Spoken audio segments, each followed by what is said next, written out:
আসসালামু আলাইকুম। আপনি কি হিউজ পরিমাণ পাপ করে ফেলেছেন, কোনো দিশা পাচ্ছেন না, মনের মধ্যে অস্থিরতা কাজ করছে? তাহলে এই ভিডিওটি আপনার জন্য। কেমন হতো যদি আমরা সেই হারানো শৈশবকে ফিরে পেতাম, যখন ছিল না কোনো অস্থিরতা, ছিল না কোনো গুনাহের টেনশন? হ্যাঁ, আমরা হয়তো সেই হারানো শৈশবকে ফিরে পাবো না, কিন্তু তওবা করে অবশ্যই পাপহীন ব্যক্তির সমান হতে পারি। কিভাবে হব, এটাই আজকে বিশ্লেষণ করব।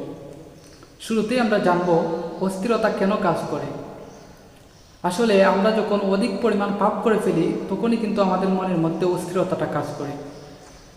এ সম্পর্কে একটা হাদিসও রয়েছে।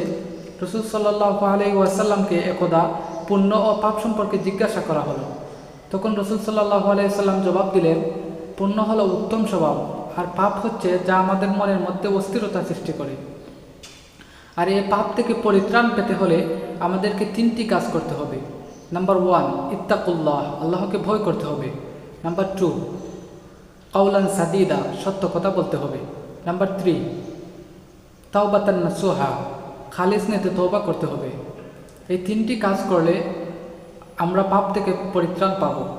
আল্লাহ তাআলা কুরআনেই বলেছেন, ইয়া আইয়ুহাল্লাযিনা আমানু, হে ঈমানদারগণ, ইত্তাকুল্লাহ, তোমরা আল্লাহকে ভয় করো, ওয়াকুলু কাউলান সাদিদা, এবং সত্য কথা বলো। তাহলে কি হবে? ইউসলিহ লাকুম আমালাকুম, আমি তোমাদের আমলকে সংশোধন করব। ওয়াগফির লাকুম যুনুবাকুম, এবং তোমাদের সকল পাপকে ক্ষমা করে দেব। এখন আসি তওবা সম্পর্কে। এ বিষয়ে আল্লাহ তাআলা মহাগ্রন্থ আল কোরআনে বলেছেন, ইয়া আইয়ুহাল্লাযিনা আমানু, হে ঈমানদারগণ, তুবু, তোমরা ফিরে আসো, ইলাল্লাহ, আল্লাহর দিকে, তাওবাতান নাসুহা, খালিস নিয়তে তওবা করে। ইন্নাল্লাহা ইউহিব্বুত তাওয়াবিন, নিশ্চয় আল্লাহ তাআলা তওবাকারীকে ভালোবাসেন।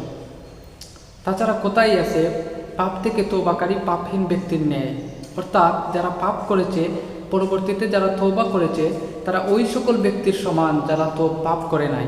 তাই আমাদের প্রত্যেকের উচিত পাপীকে ঘৃণা না করে নিজের পাপকে ঘৃণা করা এবং তওবা করে আল্লাহর দিকে ফিরে আসা। ধন্যবাদ সবাইকে।